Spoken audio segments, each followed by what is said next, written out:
पर जब भी हम बिजनेस करते हैं, हम उस बिजनेस को स्केल करना चाहते हैं, इतना बड़ा बनाना चाहते हैं कि हम मल्टीनेशनल हो जाएं। पर उसके लिए क्या चाहिए? बिजनेस को छोटे लेवल पे भी करने के लिए पैसा चाहिए होता है, और बड़े लेवल पे जाने के लिए तो बहुत सारा पैसा चाहिए होता है। अब ये पैसा आएगा कहाँ से? क्या हम इतनी जल्दी इतना पैसा कमा लेंगे? वेल, जल्दी बड़ा बनना है तो यू नीड फंडिंग, आपको पैसा चाहिए होता है। अब ये पैसा आता कहाँ से है? कैसी प्रोसेस रहती है? सर, हमारा अपना स्टार्टअप है, फंडिंग कैसे मिलेगी? चलिए स्टेप बाय स्टेप सब कुछ सीखेंगे और बहुत मजा आएगा आज की वीडियो में। तो सबसे पहले जब हम बात करते हैं, ये स्टार्टअप चीज है क्या? आपने बहुत ज्यादा सुना होगा, स्टार्टअप बहुत ज्यादा पॉपुलर हो रहा है। स्टार्टअप का मतलब होता है जब भी आप कोई बिजनेस को बूटस्ट्रैप करते हो, जीरो से लेकर शुरू करते हो, तो ये वर्ड एक नया कॉइन हो गया, स्टार्टअप। हमने अपना एक नया बिजनेस शुरू किया, इसे हम स्टार्टअप बोलते हैं, हमारा अपना स्टार्टअप है। बट स्टार्टअप के पास पैसा आएगा कहाँ से? देखिए, या तो जो इसके फाउंडर्स हैं, जिसने भी बिजनेस को शुरू किया है, आप जो फाउंडर्स हैं वो अपना पैसा लगा दें, तो उनका खुद का पैसा लगाओ, या फिर स्टार्टिंग में जो स्टार्टअप है उसे चलाने के लिए ये जो फाउंडर्स हैं अपने किसी फ्रेंड या रिलेटिव से इन्वेस्टमेंट करा लें। अब मान लेते हैं इनमें से किसी एक फाउंडर का कोई ऐसा रिलेटिव है जो बहुत अमीर है, और वो जो फाउंडर है वो इस रिलेटिव के पास जाता है, उसे पूरा बिजनेस आइडिया समझाता है और इस रिलेटिव से पैसे मांग लेता है। अब यहाँ पे जब आपको फर्स्ट टाइम फंडिंग मिलती है, इसे हम सीड फंडिंग भी कहते हैं। जब फर्स्ट फंडिंग होती है इसे हम सीड फंडिंग कहते हैं, कि एक बीज को हमने पानी दे दिया स्टार्टिंग में, तो ये सीड फंडिंग हो गई। तो अब बहुत सारे ऐसे लोग हैं जिनके पास ऐसे रिलेटिव्स तो है नहीं कि उनके पास बहुत सारा पैसा है, वो आपके बिजनेस में पैसा लगा देंगे। बट ये पैसा लगाते क्यों है, पहले ये समझ लीजिए। ये पैसा इसलिए लगाते हैं क्योंकि जब भी आप कोई कंपनी बनाते हैं, आपने एक प्राइवेट लिमिटेड कंपनी खोली या आपने इवन पार्टनरशिप फर्म भी खोली, तो आप चाहे एलएलपी खोल लीजिए, चाहे पार्टनरशिप फर्म खोल लीजिए, चाहे प्राइवेट लिमिटेड खोल लीजिए, बट जब हम एक कंपनी की बात करते हैं तो उसे प्राइवेट लिमिटेड बोलते हैं। तो जो प्राइवेट लिमिटेड आप कंपनी शुरू करते हो, आप किसी से अगर फंडिंग लेते हो तो इस कंपनी के जो शेयर्स हैं वो आप इस इंसान को भी दोगे। कितने दोगे इसे समझ लेते हैं। मान लीजिए इस इंसान ने 1 लाख रुपए लगाया, और 1 लाख रुपए के बदले में आपने इसे, आपके पास मान लीजिए 1 लाख शेयर्स थे, आपने 10,000 शेयर्स दे दिए, मतलब 10% का शेयर इस इंसान का हो गया 1 लाख रुपए के बदले में। तो आपकी कंपनी की वैल्यू कितनी होगी भाई? अगर 10% 1 लाख रुपए के हिसाब से है, तो आपकी कंपनी की जो वैल्यू है वो इंटू 10 हो जाएगी, 10 लाख आपकी कंपनी की आज की डेट में वैल्यू है। अब 10 लाख आज की डेट में वैल्यू है, बट व्हाट्स नेक्स्ट?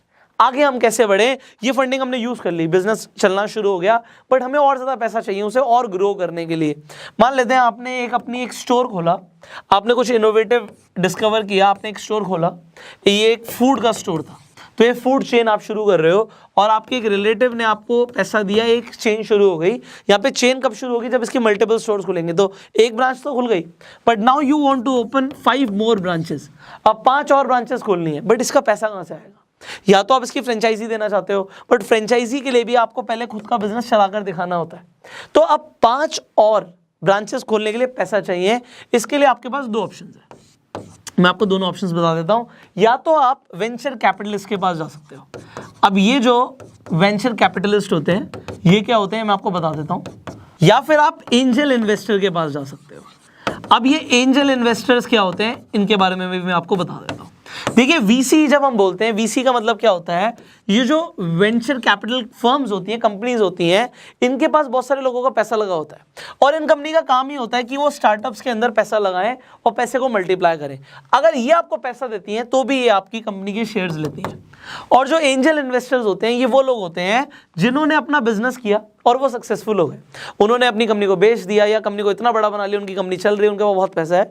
और ये भी क्योंकि इन्हें दिखता है, इन्हें गेम समझ आ चुकी है कि स्टार्टअप्स अगर ग्रो कर जाते हैं तो पैसा बहुत ज़्यादा बढ़ जाता है, तो ये भी आपकी कंपनी के कुछ शेयर्स लेते हैं और ये भी आपको इन्वेस्टमेंट दे देते हैं। अब होता क्या है, ये जो आपको इन्वेस्टमेंट देते हैं, आपको एक चीज़ देखनी होती है कि जब भी आप किसी इंसान से इन्वेस्टमेंट ले रहे हो, अभी एक ऐसी कंपनी है जो बहुत अच्छा ग्रो कर रही है, मैंने उन्हें खुद से अप्रोच किया कि मैं आपकी कंपनी को इन्वेस्टमेंट दे देता हूँ, आपको 2 करोड़ चाहिए या 5 करोड़ चाहिए, मैं आपकी कंपनी में लगा देता हूँ, क्योंकि मुझे दिख रहा है आपकी कंपनी बहुत तेज़ी से ग्रो करेगी, और आप मुझे अपनी कंपनी के सिर्फ 10% शेयर दे दो, सिर्फ 10%। पता उन्होंने क्या बोला? मना कर दिया। कहते जी पैसे चाहिए ही नहीं, हमने ऑलरेडी पैसा लिया हुआ है और अभी हमें अपने शेयर्स डाइल्यूट नहीं कर रहे। तो जो कंपनीज एक्चुअल में बढ़िया कर रही होती हैं और उन्हें एक बार इनिशियल फंडिंग्स अच्छी मिल जाती हैं और वो काम कर रही हैं, तो वो पैसे के पीछे भागती नहीं है। बट जब आज की डेट में कोई भी इंसान स्टार्टअप के बारे में सोचता है, उसे सिर्फ ये फंडिंग और stage 1 funding, stage 2 funding, stage 3 fundings सिर्फ यही दिखती हैं। फ्यूचर में दिखता है IPO, क्योंकि ये करोड़ोंपति बनने का, करोड़पति नहीं, करोड़ोंपति बनने का बहुत फास्ट तरीका है। अब ये फास्ट क्यों है, इसे समझिए। देखिए, अगर एक बिजनेस ये सोचे कि यार मैंने अपनी एक दुकान खोल ली किसी भी चीज़ की, मान लो यहाँ पे एक मैकडॉनल्ड जैसा बर्गर स्टोर बन गया और इनका बर्गर का एक स्टोर है, बढ़िया चल रहा है। अब 5 स्टोर खोलने के लिए इन्हें बहुत पैसा कमाना पड़ेगा और बहुत पैसा कमाने के बाद ये 1, 2, 3, 4 ऐसे करके स्टोर्स खोलेंगे। और ये ट्रेडिशनल वे था कि हमने एक दुकान से 2 करी, 2 से 4 करी और धीरे धीरे करके खुद के पैसे से हम ग्रो कर गए। बट आज गेम बदल गई है। लोग कहते हैं यार सक्सेस चाहिए जल्दी, और जल्दी के लिए हमारे पास इतना पैसा नहीं है तो हम दूसरे का पैसा लगवा लेंगे। तो जब आप VC से या फिर एंजल इन्वेस्टर से फंडिंग ले लेते हो, इनके पास एक और सबसे बड़ी चीज़ होती है, इनके पास होते हैं कनेक्शंस। ये आपकी हेल्प बहुत कर देते हैं। अगर मान लीजिए आपका कोई ऐसा बिजनेस है जो ऑनलाइन है और जो आप ग्लोबल लेकर जाना चाहते हो, अब ग्लोबल लेकर जाने के लिए आपको ये लोग गाइडेंस भी देते हैं। अब अगर कोई मेरे पास आएगा, कोई बेसिक स्टार्टिंग कर रहा है, वो अपना स्टार्टअप लॉन्च कर रहा है, अब वो लॉन्च कर रहा है और उसे बहुत ज़्यादा नॉलेज नहीं है, तो डेफिनेटली मैं उसकी बहुत ज़्यादा हेल्प कर सकता हूँ, उसे बता सकता हूँ वो कैसे ग्रो कर सकता है। और यहीं पे ये जो इन्वेस्टर्स हैं काम आते हैं। अगर आप इसकी जगह कहीं से लोन ले लेते हो बैंक से, तो फिर आपकी बैंक कोई हेल्प नहीं करता, क्योंकि उन्हें अपने सिर्फ इंटरेस्ट से मतलब है। अब यहाँ पे जो एक कनेक्शंस मिलते हैं, ये बड़ी चीज़ है। अब मैं आपको एक चीज़ सजेस्ट करूँगा, देखिए ऐसी बहुत सारी कंपनीज हैं जो बिना फंडिंग लिए भी आगे बढ़ रही हैं। अब फंडिंग लेके कोई कंपनी आगे बढ़ रही है, आपने बहुत सारी कंपनीज का नाम सुना होगा। एक एग्जांपल देता था, अपस्टॉक्स। अब एक ऐसी कंपनी जिसके अंदर टाटा ने भी इन्वेस्ट किया हुआ है। अब एक कंपनी का मैंने नाम यहाँ पे लिया, मैं कोई प्रमोशन नहीं कर रहा, मैं आपको वैसे ही नाम बता रहा हूँ। बट एक और कंपनी है जिसका नाम है ज़ीरोधा। अगर आप ज़ीरोधा का नाम लेते हैं तो ज़ीरोधा एक ऐसी कंपनी है जिसने फंडिंग ली ही नहीं है।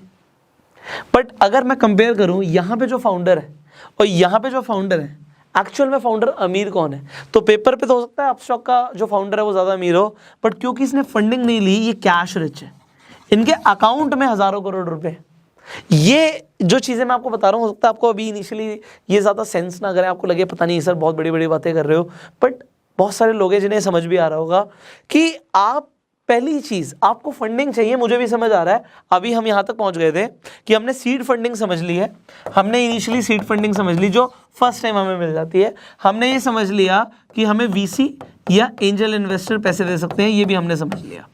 अब इसके बाद क्या होता है, आपने एक बार इनसे पैसे ले लिया, ये स्टेज 1 फंडिंग हो जाती है। बट यहाँ पे फंडिंग रुकती नहीं है, हो सकता है आपको और पैसे की जरूरत पड़े, आप 5 के बाद सीधा 50 स्टोर पर जाना चाहते हो। Now you need bigger funding. अगर आपने मान लीजिए यहाँ से 5 करोड़ रुपए लिए थे और उससे आपने 5 स्टोर सक्सेसफुली चला दिए, तो आपको पता है नेक्स्ट टाइम जाने के लिए आपको डायरेक्टली 50 करोड़ की फंडिंग मिल सकती है। और यहाँ पे इसे हम स्टेज 2 फंडिंग बोल सकते हैं। स्टेज इसके बाद 3 फंडिंग ले सकते हो आप, और आप जितनी चाहे उतनी फंडिंग्स ले सकते हो। बट ये फंडिंग्स आप लेते जाओगे जितनी बार, उतनी बार आपके पास जितना कंपनी के अंदर शेयर्स थे वो डाइल्यूट होते जाएंगे। डाइल्यूट का मतलब है वो कम होते जाएंगे। आपने यहाँ पे 10% दिए थे, फिर आपने मान लो 5% दे दिए, फिर आपने मान लो 10% दे दिए, 3% दे दिए, जितनी आपको फंडिंग मिल रही है। बट जितना आप आगे बढ़ोगे, जितनी सीरीज के बाद जाओगे, आपके शेयर्स की और आपकी कंपनी की वैल्यू बढ़ जाती है। तो जो पोस्ट इन्वेस्टमेंट आपकी जो एक तरीके से वैल्यूएशन होती है वो बिल्कुल अलग होती है। अब यहाँ पे आपने मान लो 10% जो आपने शेयर्स दिए थे वो आपने 5 करोड़ के लिए दिए थे, बट अगर आप यहाँ पे 5% दे रहे हो अगली बार, तो आप 50 करोड़ के लिए हो सकता है दे रहे हो। तो ये जो फंडिंग का गेम है ये उन लोगों को बहुत अच्छा लगता है, क्योंकि उनके खुद के शेयर्स की वैल्यू बहुत ज़्यादा बढ़ जाती है। तो करोड़पति बनना है, मैंने बोला करोड़पति बनना, ये उन्हें बड़ा आसान लगता है। बट इसके बाद ये इन्वेस्टर्स करते क्या है, फाइनली वो वेट करते हैं या तो आपकी जो कंपनी है उसे कोई बड़ी कंपनी खरीद ले। आपकी जो भी कंपनी है, आपकी कंपनी बहुत बढ़िया कर रही है, बहुत बढ़िया कर रही है, बट उसे खरीद ले फेसबुक या फिर यूट्यूब गूगल की है, मैं एग्जाम्पल ले रहा हूँ, तो गूगल खरीद ले। तो अगर कोई बड़ी कंपनी आपकी कंपनी को खरीद लेती है, तो जितने भी इन्वेस्टर्स ने पहले पैसा डाला होता है, एंजल इन्वेस्टर्स ने पैसा डाला होता है, वो सारे के सारे अपने शेयर्स को सेल कर देते हैं और उनको जो प्रॉफिट मिलता है वो अपने वेल्थ को मल्टीप्लाई करते हैं 10 गुना या 20 गुना भी कर लेते हैं अपने पैसे को, बट उनका इनिशियली रिस्क भी होता है। अगर स्टार्टअप नहीं चला तो सब कुछ फेल हो जाएगा। बट इससे भी बड़ी गेम क्या होती है, IPO। आप अपनी कंपनी को, प्राइवेट लिमिटेड को पब्लिक लिमिटेड ले जाओ। जब आप अपनी कंपनी को पब्लिक ले जाते हो, मतलब पब्लिक उसके अंदर पैसा डाल सकती है, यहाँ से तो ओए गेम ही चेंज हो जाती है। यहाँ से हज़ारों करोड़ से नीचे बात नहीं होती है, बहुत बड़ी गेम है। अगर आप IPO तक पहुँच जाते हो, अपने बिजनेस को आप कई सालों से चला रहे हो, और उसके बाद आप इनिशियल पब्लिक ऑफरिंग, आप अपने शेयर्स को, मतलब आपके पास जो शेयर्स है उन्हें डाइल्यूट आपको करना पड़ेगा, पब्लिक को आप बांट रहे हैं, फिर आप स्प्लिट कर सकते हो, हज़ारों शेयर्स निकल जाएंगे, लाखों शेयर्स निकल जाएंगे, और फिर लोग जब पैसा डालेंगे, आपके पास कितना पैसा आ जाएगा इसके बाद यू डू नॉट नो। आपको कोई आइडिया नहीं है इस गेम के बाद क्या होता है। बट यहाँ पे भी क्या होता है, जो इन्वेस्टर्स होते हैं, कुछ इन्वेस्टर्स का ये ड्रीम होता है कि भैया IPO लाने तक हम अपने शेयर्स को संभाल के रखेंगे, और IPO जब लॉन्च होगा तो हम अपने शेयर्स को भी डाइल्यूट कर देंगे। बट कुछ लोग जब IPO लॉन्च होता है वो सोचते हैं IPO अभी भी लॉन्च हुआ, भाई 50 रुपये की शेयर से लॉन्च हुआ है और ये 80 रुपये जाएगा या 100 रुपये जाएगा या 200 रुपये जाएगा, तो वो IPOs में भी इन्वेस्टमेंट करते हैं। और जनरली हमने देखा गया है, जब आप IPOs में इन्वेस्टमेंट कर देते हो तो आपकी इन्वेस्टमेंट मल्टीप्लाई हो जाती है। जनरली जो अच्छे IPOs होते हैं, अच्छी कंपनी के, वो आपको प्रॉफिट देके जाते हैं। अब इस साल 2021 के अंदर बहुत सारे IPOs आने वाले हैं। इनफैक्ट LIC तक ने अनाउंस कर दिया है, life insurance corporation of India ने अनाउंस कर दिया वो भी अपना IPO निकालेंगे। तो IPO निकालेंगे क्योंकि उन्हें फंड्स चाहिए, पैसा उठाने के लिए IPO आता है। बट IPO जब लॉन्च होता है, और लॉन्च होने पे जो लोग इनिशियल पब्लिक ऑफरिंग में इन्वेस्टमेंट कर देते हैं, शेयर्स खरीद लेते हैं, उनका पैसा मल्टीप्लाई भी हो जाता है। तो इस साल पैसा अगर आपको मल्टीप्लाई करना है तो बहुत सारी अपॉर्चुनिटी आपको मिलने वाली है, बट उस अपॉर्चुनिटी को आप लूज ना करो। आप अगर IPOs देखना चाहते हो, कौन कौन से IPOs लॉन्च होने वाले हैं, या फिर आप किस IPOs में पैसा लगा के अपनी वेल्थ को मल्टीप्लाई कर सकते हो, आप अपना डीमेट अकाउंट जरूर खुलवा लीजिए। बहुत सारे लोगों का डीमेट अकाउंट नहीं होता। डीमेट अकाउंट हमें क्यों चाहिए होता है, क्योंकि अगर आपको शेयर्स खरीदने हैं या आपको ट्रेडिंग करनी है तो आपको अपने लिए एक डीमेट अकाउंट चाहिए। IPOs के लिए भी आपको पता भी लगेगा और आप उनमें इन्वेस्टमेंट भी कर पाओगे अगर आपके पास डीमेट अकाउंट होगा। डीमेट अकाउंट के लिए मैं इस वीडियो के डिस्क्रिप्शन और कमेंट बॉक्स में लिंक दे दूंगा, तो आप खुलवा सकते हैं। फाइनली आज आपने जो ये चीज समझी है कि आज आपको स्टार्टअप के लिए पैसा कई जगहों से मिलता है, बट लोगों को ये नहीं समझ आता ये इनिशियली VC और एंजल इन्वेस्टर्स मिलेंगे कहां से। ये VC की बात करी हमने, एंजल इन्वेस्टर्स की बात करी, भाई इन्हें ढूंढना पड़ता है। आप जितने सक्सेसफुल लोगों को जानते हो वो आपके बिजनेस में हो सकता है इन्वेस्ट करने के लिए रेडी हो जाए, बट इन तक पहुंचना ही सबसे बड़ी चीज है। अब आप बहुत सारे लोगों को इंटरनेट पे देख सकते हो जो अच्छा कर रहे हैं, आपको डिपेंड करता है कितने पैसे की जरूरत है। आप लिंक्डइन पे बहुत सारे ऐसी प्रोफाइल्स को ढूंढ सकते हो जो बहुत अच्छा बिजनेस करके उन्होंने एग्जिट लिया है, बहुत अच्छा बिजनेस करके पैसा कमाया, उनका पैसा है। अपना बिजनेस समझाओ, क्योंकि जो सक्सेसफुल लोग होते हैं वो हमेशा अच्छी इन्वेस्टमेंट अपॉर्चुनिटीज को ढूंढ रहे होते हैं। तो आप कुछ VC कंपनीज को या VC फर्म्स को कॉन्टैक्ट कर सकते हो और एंजल इन्वेस्टर्स को ढूंढ सकते हो। इनिशियली ढूंढना पड़ेगा, मेल भी डालनी पड़ेगी, रिवर्ट नहीं भी आएंगे, 100 लोगों को कांटेक्ट करोगे, 2-4 लोग ही रिवर्ट करेंगे, बट दैट्स ओके, पैसा आपको चाहिए भाई। बट इनिशियली जो है आप मेहनत करते हो, फोकस एक ही चीज़ पे करो, बिजनेस को ग्रो करने पे। कुछ मैटर नहीं करता, लोग आपके पास अपने आप आएंगे। मैंने आपको क्या बोला था, एक कंपनी को मैंने कॉन्टैक्ट किया, मैंने खुद कॉन्टैक्ट किया, भाई इन्वेस्टमेंट ले लो। क्यों? क्योंकि दिख रहा है भाई बिजनेस बढ़िया चल रहा है। जिसका बिजनेस बढ़िया चल रहा है ना, पैसा लगाने के लिए लोग आ जाते हैं। और आज की डेट में हर आदमी समझता है मैं अगर 5 करोड़ लगाने के लिए रेडी हूँ तो मुझे नहीं पता कि 5-50 होगा, मुझे पता है इसीलिए तो मैं रेडी हूँ।